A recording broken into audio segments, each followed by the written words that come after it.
Our second guest, and we're going to switch things up just a little bit. I want to welcome Paula Saravia, a lecturer at UC San Diego Global Health Program and medical anthropologist. Thank you so much for being here. Thank you, Brooke. Thank you for having me. Absolutely, and you're here to talk about the state violence that Chilean people have been suffering, right? Tell our viewers what's going on.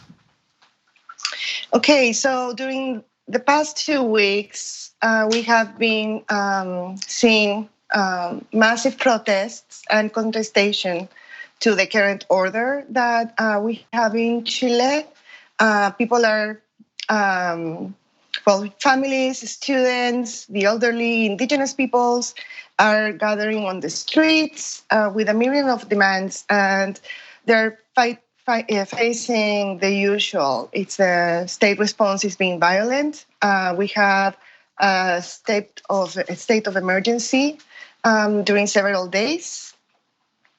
And we had severe repression and human rights abuses that are not systematic according to the National Institute for Human Rights, but very worrisome. And because of that, we have right now a UN committee there in Chile observing the situation.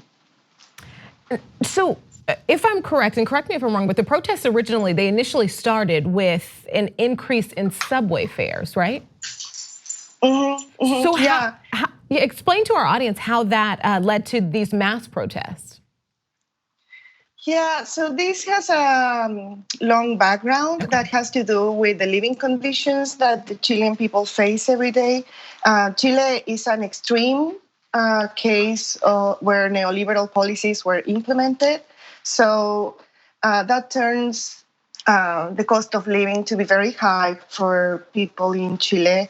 The minimum wage is not very high, and there are some arguments that say that because we haven't been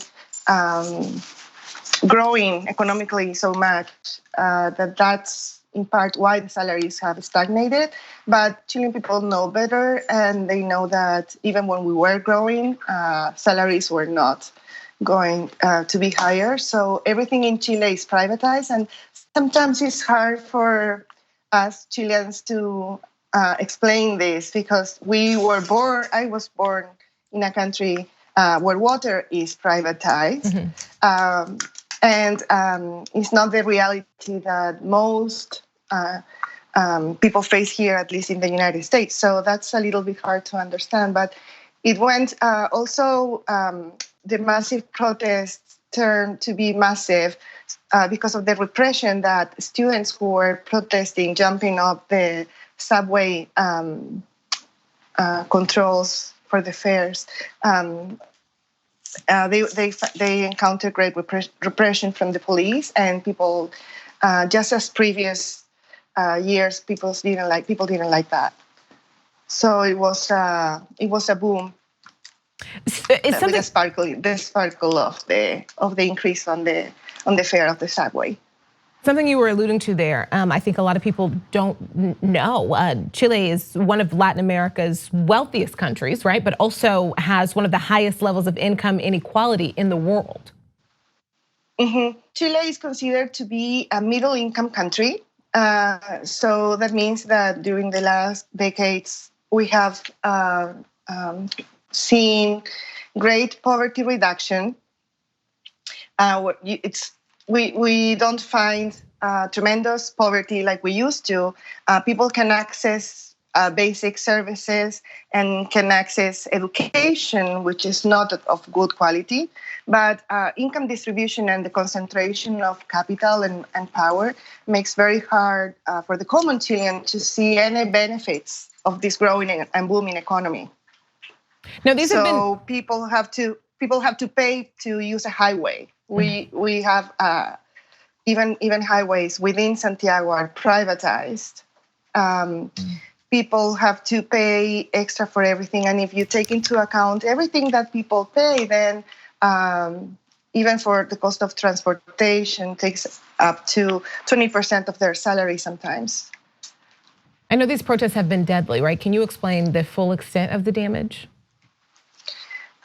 It's been very sad, at least for me to see from here, from San Diego.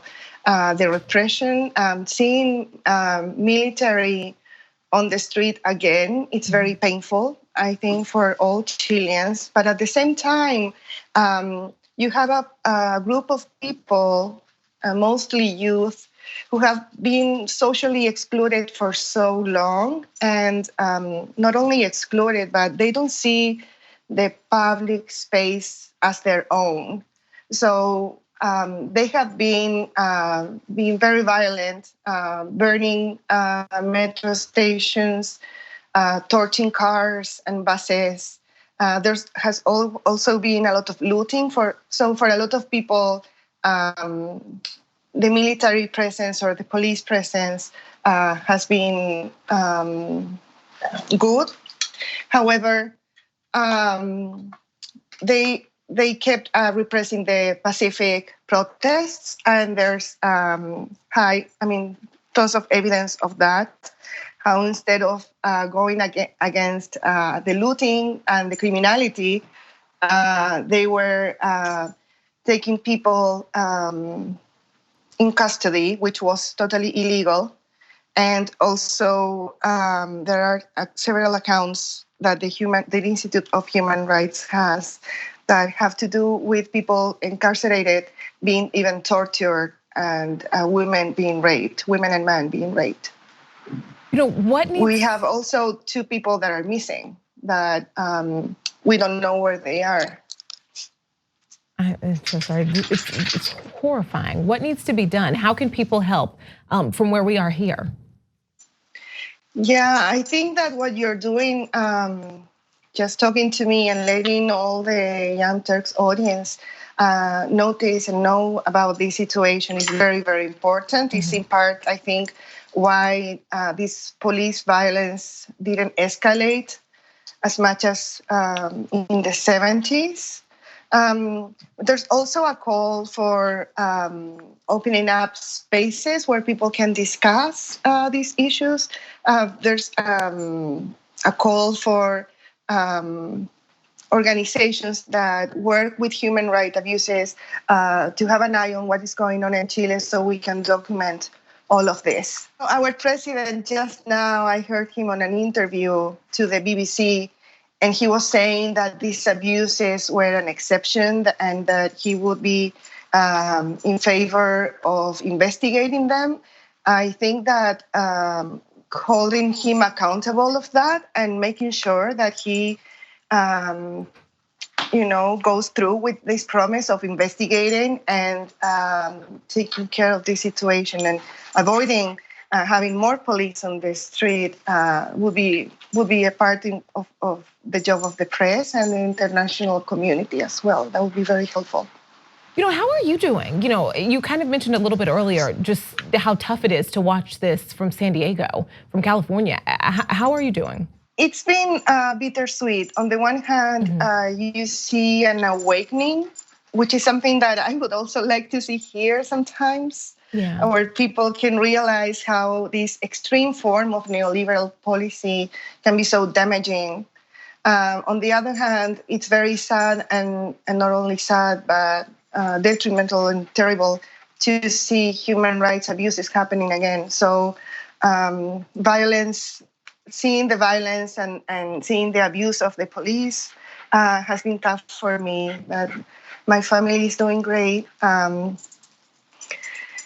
Given the conditions, and things seem to be going to normality, although I don't think that Chilean people will go back to normal as they used to. So it's been very, very tough. Thank you so much. Thanks for being here with us. And I know it's tough, but being here and being willing to talk about everything and share the story and educate our viewers a little bit more, I really appreciate it. Thank you. Thank you so much, and keep up with the good work. Thanks for watching this free clip of the Young Turks. Don't forget to become a TYT member today. For more exclusive content, join now at tyt.com/join.